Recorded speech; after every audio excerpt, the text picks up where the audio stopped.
사람의 마음은 빈 그릇과 같습니다. 무엇을 담느냐에 따라서 그 그릇의 명칭과 용도가 달라지듯이 인간의 마음이 무엇의 지배를 받느냐에 따라서 그 사람됨의 인격과 또 생활과 삶의 방법이 달라지게 된다는 말씀입니다. 그래서 매일 술에 취한 사람은 주정뱅이 같이 살게 되고, 매일 성령에 충만한 사람은 예수님의 모습을 닮아가게 되어 있습니다. 그러므로 예수 믿는 신자라면 누구나 성령으로 충만해야 됩니다.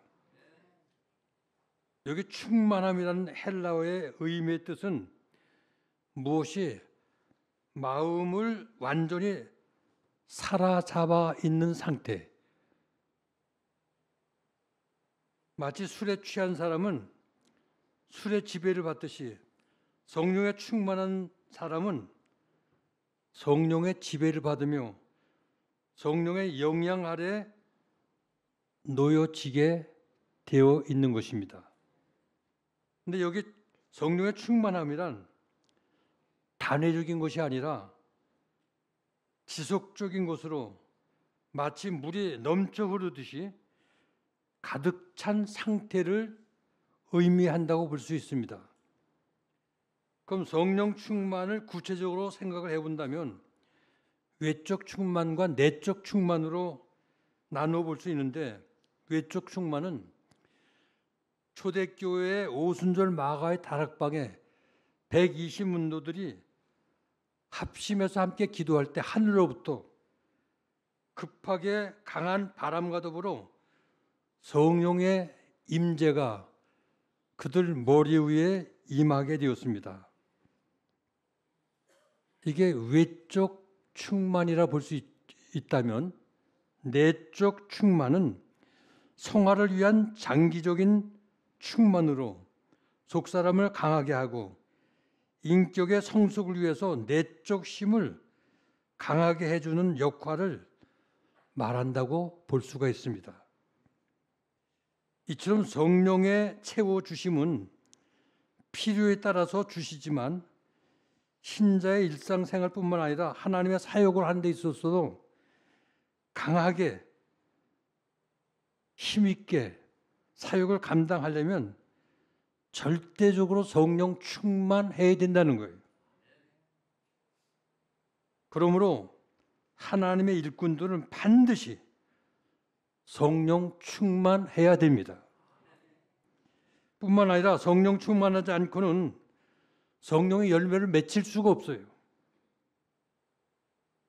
때문에 성도는 반드시 성령 충만해야 아름다운 성도의 열매를 멋있게 열매를 맺힐 수 있기 때문에 성령 충만해야 됩니다.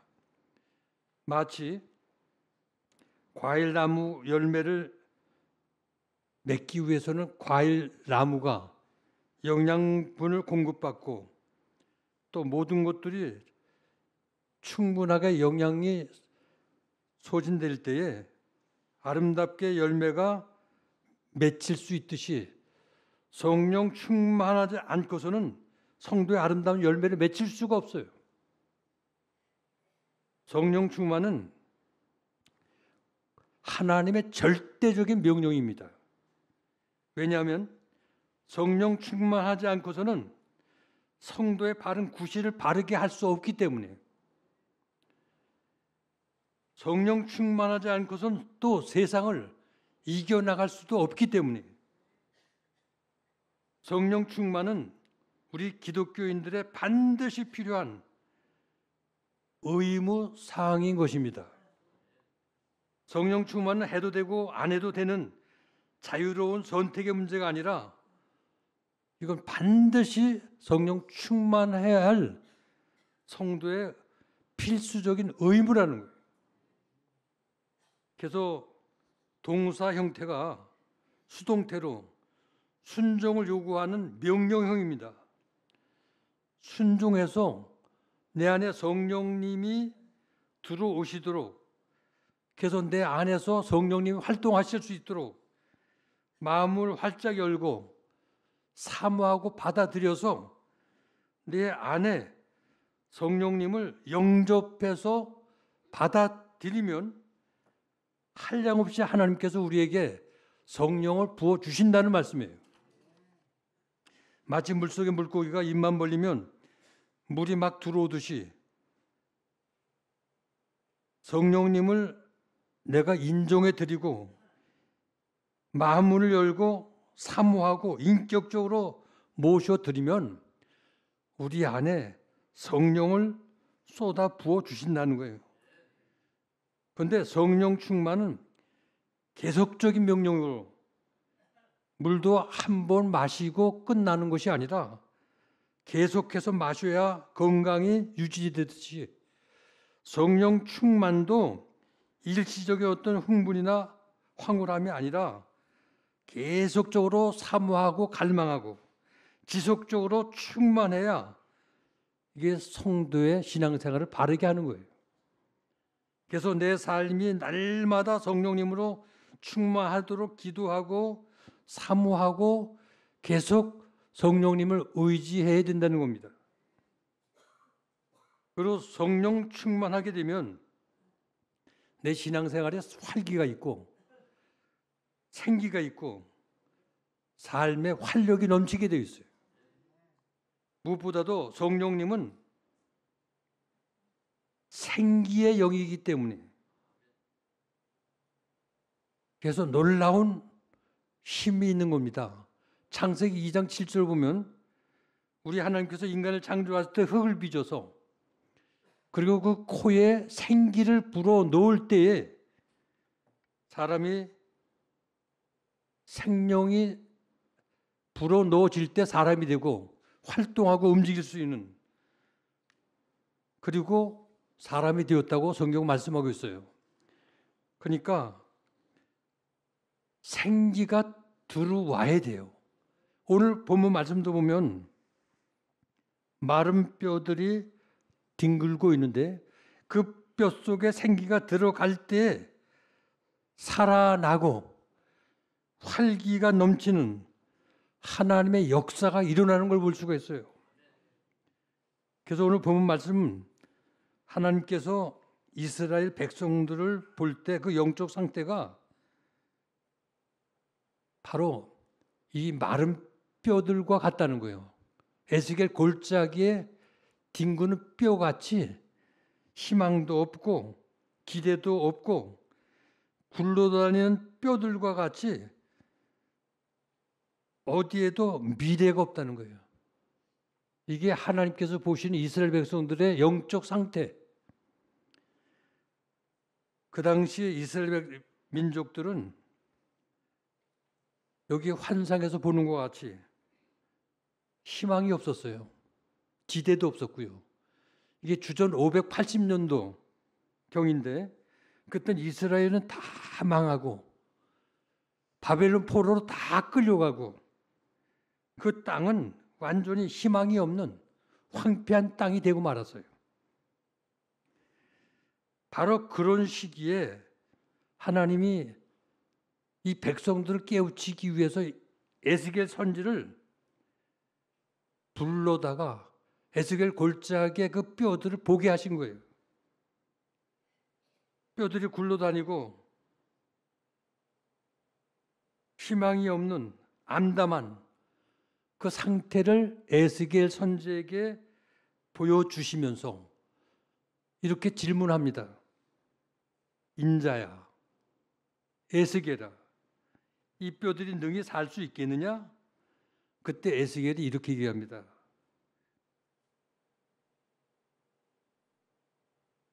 주께서 아시나이다. 여호와여, 주께서 아시나이다 하고 대답을 해요. 오늘 사랑하는 성도 여러분, 여기 마른 뼈와 같이 영적으로 죽은 백성들이 어떻게 살아날 수가 있을까요? 희망이 없는 그 땅에 어떻게 희망이 다시 일어날 수가 있을까요? 여러분 기억하십시오.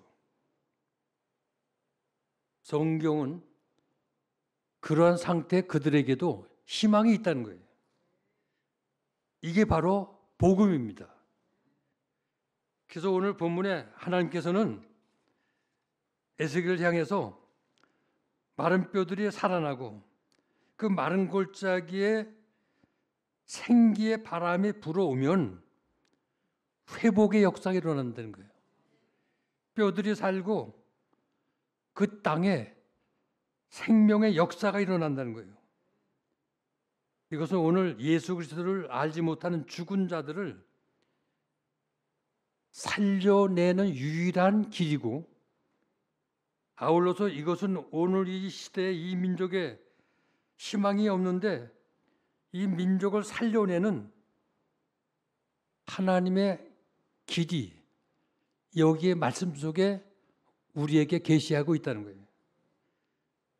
그래서 여기에 우리의 가정이 살고 이 민족이 살고 이 교회가 살고, 오늘 사랑하는 성도 여러분, 예수 그리스도를 알지 못하고 영적으로 죽은 오늘 이 땅의 사람들에게 그들을 어떻게 그들을 살려낼 수가 있을까요? 그리고 마른 뼈들이 골짜기처럼 절망적인 이 땅을 어떻게 다시금 부흥의 불길로 타오르게 희망이 가득한 세상으로 만들어 갈 수가 있을까요? 여기 오늘 본문을 보면 모든 뼈들이 하나님 말씀을 대언하고 선포할 때 그 말씀을 듣고 그 뼈에 생기를 불어 넣었더니 뼈들이 움직이며 이 뼈 저 뼈가 들어맞고 뼈에 힘줄이 생기고 살이 오르며 위에 가죽이 덮이면서 살아 일어나 큰 군대가 되었다고 오늘 본문에 말씀하고 있어요. 지금 우리가 살고 있는 이 시대는 죄로 오염된 악한 세상입니다. 그리고 악한 영들이 공중권세를 잡고 세상을 지배하고 있는 희망이 없는 어두운 세상이에요. 그래서 성경 에베소서 6장 10절 말씀 속에 마귀의 계계와 영적 전투를 위해서 너희는 전신 갑주를 입으라고 그랬어요. 그래서 정사와 권세와 어둠의 세상 주관자들과 하늘에 있는 악한 영들에 대해서 영적 전투를 하라. 바로 이 말씀은 우리가 살고 있는 세상은 죄악으로 가득한 아주 험한 세상이라는 겁니다. 그래서 신앙인들이 믿음을 지키고 바르게 산다는 것, 이게 쉬운 일이 아니에요. 왜냐하면 세상은 어두운 영들이 지배를 하고 장악하고 있기 때문에. 저는 아침마다 이따금 신문을 볼 때 정치권이 서로 물고 뜯고 싸우고 또 사기를 치는 사람들이 사기를 치고 무작정 사람을 또 죽이고 이런 사건들을 보면 우리가 살고 있는 이 삶의 현장이 불교에서 말하는 왕생지옥 같아요. 그런 생각을 할 때가 종종 있어요. 왕생지옥이라는 것은 사람들이 긴 손톱을 가지고 상대방을 보는 사람만 막 뜯어내려요. 흠집을 내고 긁어내리고. 그러니까 왕생지옥이라는 것은 그런 사람들이 모여서 사는 그런 세상. 어떻게 해서든 상대방을 긁어내리고 흠집을 내서 모함하고 음모하고 남을 짓밟고 죽여서 그 위에 내가 서는 이런 세상.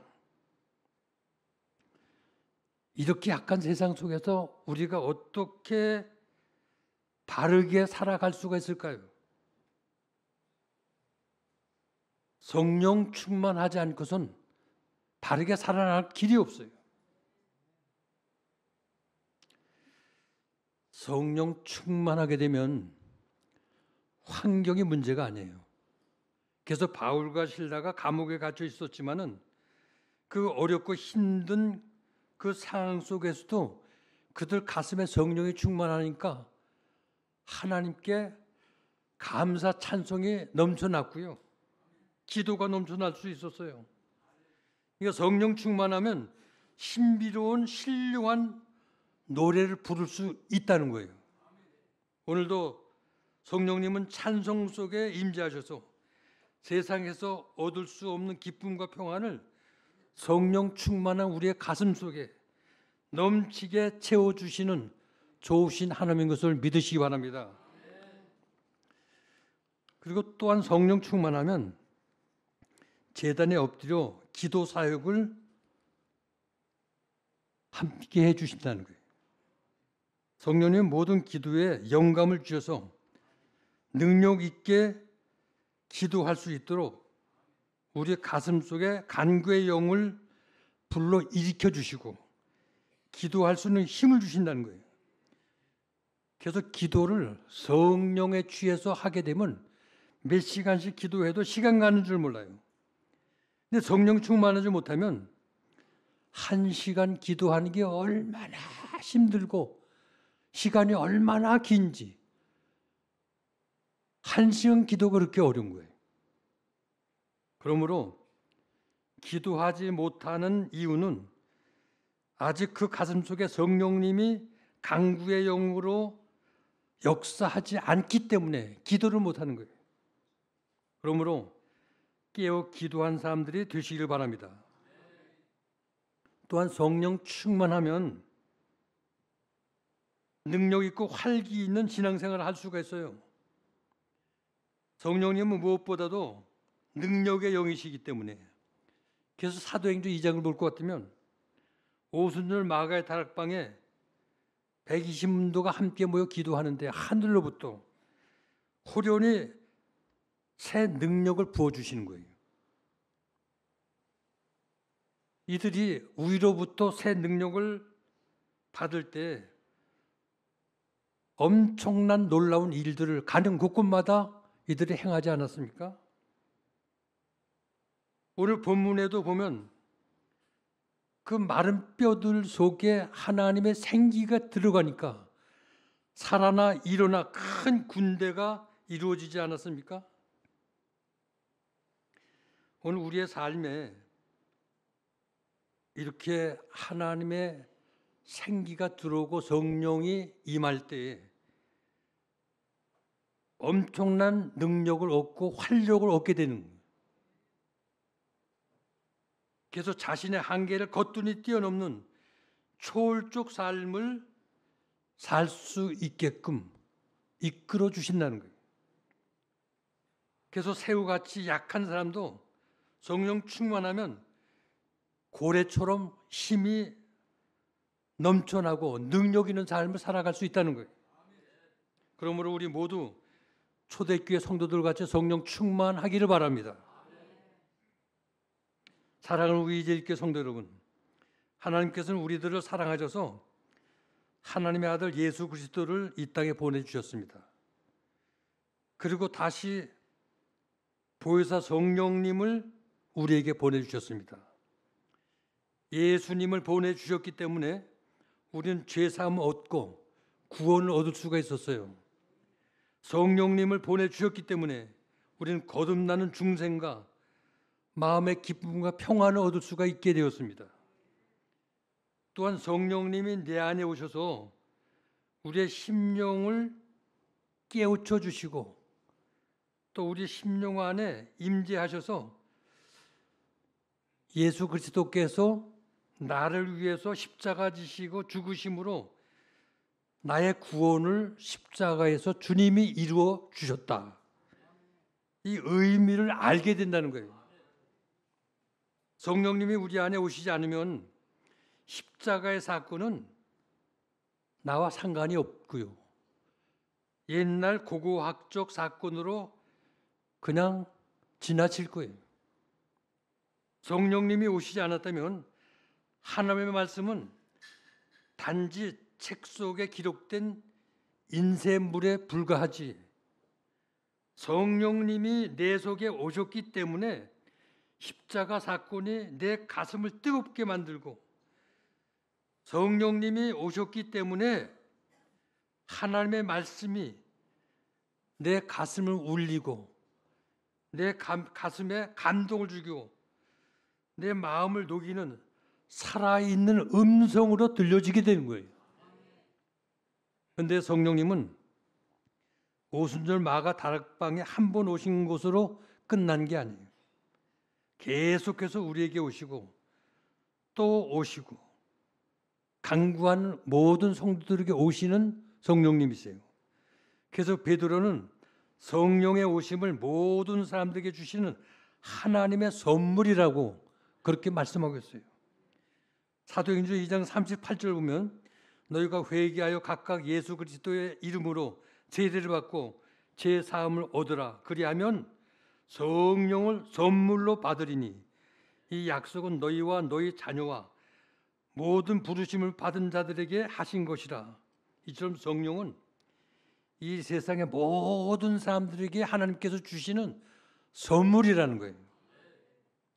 오늘도 성령님은 한 교회나 한 사람에게 한 번 오시고 끝나는 것이 아니고 모두에게 사모하고 간구하는, 그리고 성령님을 인격적으로 대우하며 내 마음에 모시기를 원하는 모든 사람들에게 오늘도 임재하시는 성령님인 것을 믿으시기 바랍니다. 이처럼 성령님은 오늘도 끊임없이 일하시고 계셔서 예루살렘 교회 성도들에게도 오셨고요, 스데반 집사에게도 오셨고 사도 바울에게도 오셨어요. 그리고 오늘 우리에게도 오늘 이 자리에도 찾아오셔서 우리 가슴 속에 성령의 임재가 있는 것을 믿으시기 바랍니다. 그럼 왜 성령님이 우리에게 오셔야 할 이유가 뭐냐? 왜 오셔야 되느냐?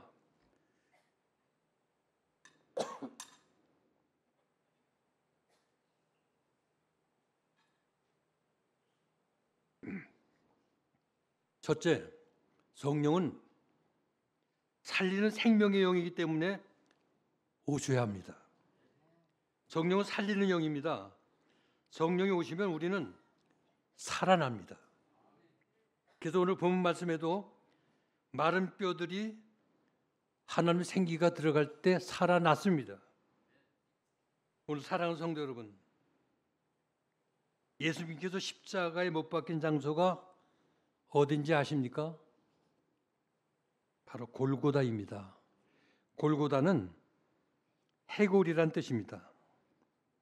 해골들을 버렸던 골고다, 그 장소에서 예수님이 십자가에 피를 흘리시고 죽으셨어요. 그 죽으심으로 살아나는 역사가 일어나는 겁니다. 그래서 해골같이 죽었던 우리가 살아나게 된 거예요. 메마른 뼈들이 하나님의 큰 군대가 이루어질 수 있게 된 겁니다. 여기 살아났다는 말은 하나님에 대해서 죽었던 영혼이 새롭게 거듭났다는 거예요. 그래서 성령이 임하면서 방언의 기도가 터져 나오고 뜨거운 찬양이 터져 나오게 되어 있어요.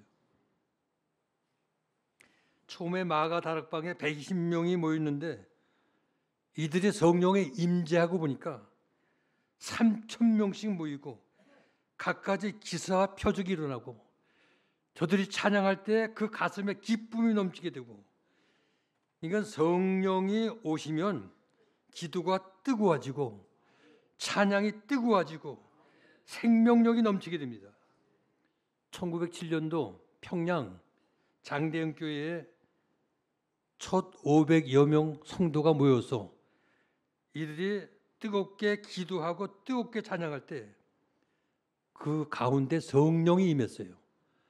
성령이 임재하게 되니까 저들이 눈물을 흘리고 회개운동이 일어나는데, 이 회개운동이 또 성령의 임재운동이 전국 각지로 번져가게 되었습니다. 그래서 한국교회 성장을 이루었어요. 오늘 우리 우리 제일교회도 이런 기도운동과 회개운동이 일어나기를 바랍니다. 그래서 이곳에 모인 모든 생명들이 살아나는 역사가 있기를 바랍니다. 두 번째, 성령은 가르치고 도와주는 위로의 영이기 때문에 오셔야 합니다. 성령은 미련한 우리들을 가르쳐주고 깨우쳐주고 연약한 우리를 위로하고 붙들어줍니다. 우리 인간들은 참 낙심도 잘하고요, 주저앉기도 잘해요.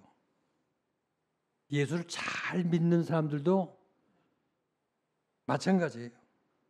그래서 예수님의 12 제자들도 자주 주님을 떠났고요, 낙심하고 주저앉고,